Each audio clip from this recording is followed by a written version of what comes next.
Une carcasse presque entièrement calcinée. À 1970 mètres d'altitude, la gare intermédiaire des Grands Montets est méthodiquement désossée.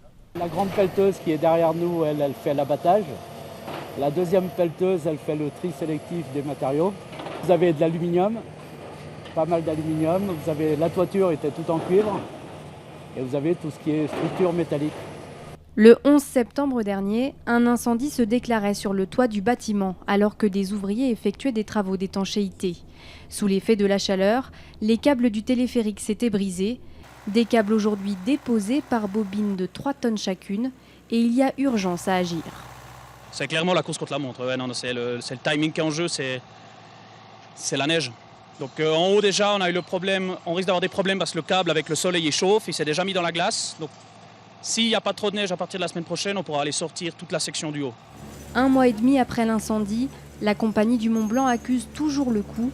La gare de Lognan est le point névralgique du domaine des Grands Montets. Ça a été vraiment très difficile. Après, voilà, on a une phase de deuil qu'on a faite. Et maintenant, on essaye quand même de se projeter dans un futur.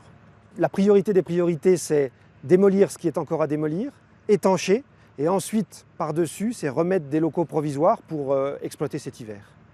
Car le domaine sera bien accessible à 90% grâce à la télécabine de Plangeoran.